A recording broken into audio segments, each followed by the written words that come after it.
Sahabat-sahabat Muhammad Arilau banyak yang bertanya kepada saya, Bang Ari, di mana sih menentukan lokasi laporan polisi, lokus ya atau dan tempus delicti dalam cybercrime?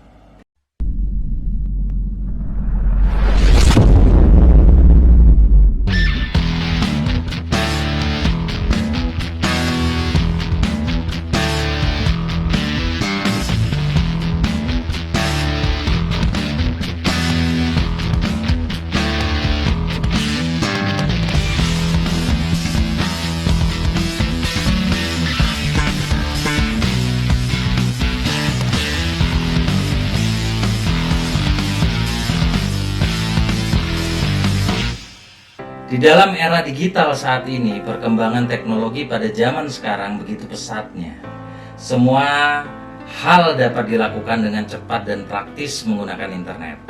Semua orang beralih menggunakan teknologi canggih untuk keperluan sehari-harinya, seperti berbelanja online, transfer, pembayaran tagihan, komunikasi, dan masih banyak lagi. Perkembangan ini merupakan dampak positif, namun ada juga dampak negatifnya. Perubahan teknologi yang begitu pesat membawa perubahan kepada masyarakat dalam pola kehidupan juga. Dan inilah yang membawa masyarakat seringkali menyalahgunakan teknologi tersebut untuk melakukan hal-hal yang merugikan orang lain. Walaupun sudah ada aturan yang melegalkan tindakan penegak hukum di dalam menangani tindak pidana cybercrime, namun bukan berarti semudah membalikan telapak tangan dalam menentukan lokus dan tempus delicti cybercrime. Karena kejahatan ini merupakan alat canggih atau teknologi yang canggih untuk melakukan kejahatannya dan tidak mudah melacak dan mendeteksi secara mudah untuk menentukan tempus, lokus, atau alat bukti maupun tersangkanya itu sendiri. Salah satu contoh ya, perkembangan kriminalisasi adalah munculnya tindak pidana cybercrime yang melibatkan teknologi canggih dalam melakukannya, sehingga tidak lagi dengan cara-cara kejahatan yang konvensional. Dengan munculnya tindak pidana baru, yaitu tindak pidana cybercrime, maka akan diikuti dengan pengaturan hukum yang dalam hal ini perundang-undangan. Bukan hal itu saja, melainkan menentukan tempus delicti dalam tindak pidana cybercrime perlu diperhatikan. Karena seperti yang kita ketahui, kejahatan cybercrime ini tidak mudah untuk melacaknya. Penentuan lokus dan tempus delicti dalam kejahatan cybercrime dalam kejahatan biasa sama. Hanya saja yang membedakan adalah kejahatan cybercrime, kejahatan tersebut diakses menggunakan media elektronik yang menghubungkan dengan namanya internet ya, locus delicti. Locus dalam bahasa Inggris berarti lokasi atau tempat. Secara istilah yaitu berlakunya hukum pidana yang dilihat dari segi lokasi terjadinya perbuatan pidana tersebut. Sedangkan tempus delicti adalah waktu kejadian tindak pidana. Penentuan tempus dan locus delicti cybercrime sangat penting keberadaannya. Selain berkaitan dengan berlakunya asas legalitas dalam hukum pidana, tempus dan locus delicti juga dapat menentukan hal lain, seperti kewenangan relatif pengadilan, pertanggungjawaban, daluarsa, dan lain sebagainya, serta yang paling penting adanya tempus dan locus delicti adalah sebagai syarat mutlak sahnya surat dakwaan yang dibuat oleh jaksa penuntut umum.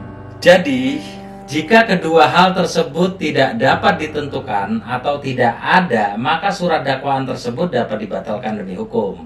Selain itu, untuk menentukan tempus dan locus delicti ada 4 teori yang dapat digunakan, yaitu teori perbuatan material ya, atau dalam istilah hukum de leer van de lichaamsdaad, atau teori akibat, dalam bahasa hukumnya de leer van het gevolg, atau teori instrumen, dalam istilah hukumnya de leer van het instrument. Teori gabungan, dalam istilah hukumnya de leer van de morfede plate.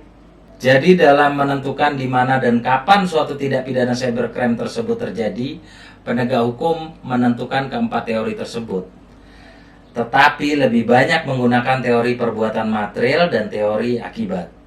Sehingga nantinya penentuan tempat dan waktu tindak pidana cybercrime tersebut terjadi dapat dibenarkan dan dengan kata lain dapat ditentukan dengan pasti.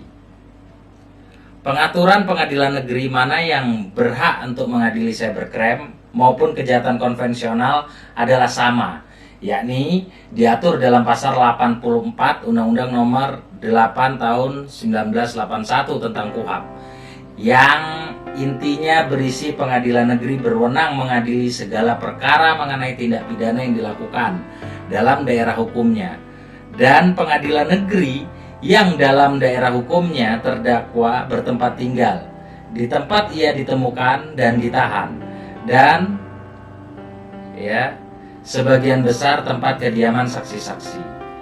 Di pasal 85 Undang-Undang Nomor 8 Tahun 1981 tentang KUHP, yang pada intinya dalam hal keadaan daerah tidak mengizinkan suatu pengadilan negeri untuk mengadili suatu perkara, maka atas usulan ketua pengadilan negeri atau kepala kejaksaan dan Mahkamah Agung menunjuk pengadilan negeri lain untuk mengadilinya.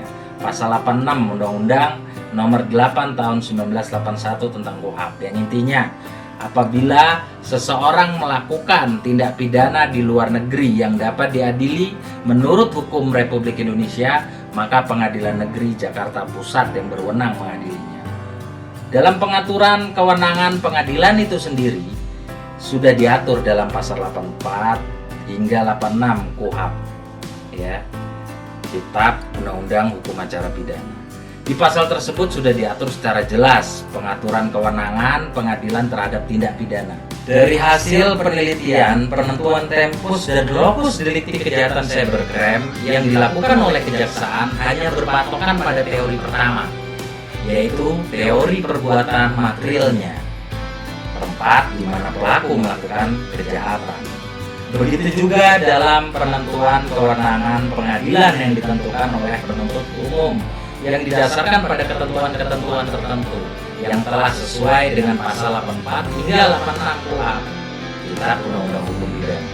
Dalam Undang-Undang Nomor 8 Tahun 1981 tentang KUHP, itu tidak membahas mengenai tempus dan locus delicti, tetapi menentukan kompetensi relatif pengadilan negeri yang diatur dalam pasal 84 Undang-Undang Nomor 8 Tahun 1981 tentang KUHP.